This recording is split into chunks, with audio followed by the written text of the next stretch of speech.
गुरुजी, ये कपिल नेमा जी हैं जबलपुर से। अच्छा अच्छा। इन्होंने एक रोचक तरह से अपनी बात रखी है। ये कहते हैं कि श्रीमद् भगवत गीता जी में ये कहा गया है कि जातस्य ही ध्रुवो मृत्यु ध्रुवम जन्म मृतस्य च। यानी कि जो पैदा हुए उनकी मृत्यु होगी और जो मृत्यु हुई उनका पैदा होना तय है। तो ये कहते हैं कि इस तरह से तो ये आवागमन का जो चक्र है उसको एक तरह से पूरा बांध दिया गया।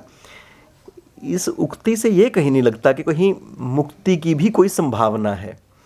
तो ये इनका एक संदेह है। जहाँ से आपने ये श्लोक लिया है, गीता वहीं पर समाप्त नहीं होती। आपने दूसरे अध्याय का श्लोक ले लिया। अगर गीता यहीं समाप्त हो जाती तो 18 अध्याय की क्या ज़रूरत थी। तो आप आगे पढ़िए, इससे आगे चलिए। ये एक जनरल नियम बनाया कि पानी 100 डिग्री पर गर्म होता है। सारे संसार में यही नियम चलता है। लेकिन एक आदमी कहने लगा मुझे जल्दी गर्म करना है पानी, तो क्या करूं? तो उन्होंने कहा प्रेशर कुकर ले आओ, पानी में प्रेशर पड़ेगा तो 80 डिग्री पे ही खौलने लगेगा। तो ये जो जनरल नियम बताया उन्होंने दूसरे सेक्टर में, तो अर्जुन ने कहा अगर यही चक्र चलता है तो बस समाप्त करो, हमारी आपकी बात ख़त्म हो गई, हम ऐसे ही चक्कर में पड़े रहेंगे। लेकिन अर्जुन ऐसे आदमी नहीं थे, बड़े जिज्ञासु थे। अर्जुन ने कहा अगर ये जो चक्कर है, अगर इस चक्कर को तोड़ना हो, इस चक्र से बाहर निकलना हो, इस घेरे में जो फंस गया हूँ, इस घेरे के फंसने से बाहर निकलना हो तो क्या करना पड़ेगा? तो कृष्ण जी कहते हैं इस चक्र को 3 तरीके से तोड़ा जा सकता है। एक ज्ञान मार्ग है, एक कर्म मार्ग है, एक भक्ति मार्ग है। इन तीनों रास्तों पर चलोगे तो ये चक्र जो है इसका भेदन कर दोगे। इस आवागमन के चक्र का जो आपका है, इसका भेदन करने के लिए आगे 18 अध्याय लिखे हैं। तो आप आगे 18 अध्याय पढ़िए तो आपको पता लग जाएगा कि इस चक्र के भेदन करने के रास्ते हैं। इस चक्र में ये चक्र ऐसा नहीं है कि बस ये चक्कर बना दिया तो बना दिया संसार के अंदर। ये कर दिया कि इस चक्र को तू भेद सकता है, तेरे अंदर शक्ति है। तो इसको भेदने के लिए जो हैं रास्ते बताए हैं 3। जी, यानी कि जो ये दूसरे अध्याय में बताया गया है, एक ये सामान्य और जनरल नियम है।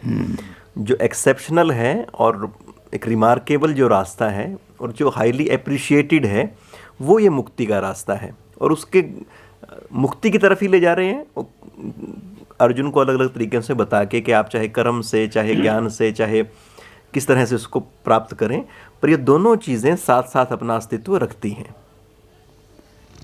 आप चक्र तक ही मत रुको, चक्र से आगे भी चलो, तब पता लगा कि और रास्ता तो बहुत लंबा है, आप यहीं भी रुक गए। एक आदमी यहाँ कुरुक्षेत्र में मुसलमान लड़के हैं नहीं, तो एक लड़का यहाँ आ गया मुसलमान कुरुक्षेत्र में। अब यहाँ कहीं नमाज वमाज पढ़ने की यूनिवर्सिटी में जगह नहीं मिली तो सब कुछ भूल गया। तो यहाँ इंजीनियरिंग करने के बाद जब वो घर गया तो उसे पता ही नहीं था नमाज कैसे पढ़ी जाती है। तो उसके बाप ने कहा तू वहाँ कुरुक्षेत्र में जाकर सब कुछ भूल गया? तो कहने लगा जी मैंने थोड़ा सा पढ़ने की कोशिश करी। एक दिन कुरान शरीफ लाया तो उसमें लिखा हुआ था मत पढ़ो नमाज, मत पढ़ो नमाज। बाप ने जूता उठा लिया। अबे कुरान शरीफ में ये लिखा हुआ है? कहते थे हाँ मैंने कुरान शरीफ उठाई थी तो उसमें इतना ही पढ़ा मैंने, मत पढ़ो नमाज, मत पढ़ो नमाज। बाप ने कहा ला कुरान शरीफ कहाँ है, मारे जूतों की टाँट उधेड़ दूँगा तेरी। तो लड़का कुरान शरीफ लाया उठा, वहाँ लिखा हुआ था मत पढ़ो नमाज। आगे उसने हाथ रख लिया। अबे बाप कहने लगा अबे आगे तो हाथ हटा, आगे लिखा था मत पढ़ो नमाज जबकि तुम नापाक हो या नशे की हालत में हो। तो उसने वहीं हाथ रख लिया। बाप कहने लगा आगे पढ़। उसने कहा पिताजी जब इतने से अपना काम चल जाता है तो आगे क्यों पढ़ूं? तो जब आपका काम दूसरे अध्याय से ही चल जाता है तो आपको मोक्ष के मार्ग खोजने की क्या ज़रूरत है?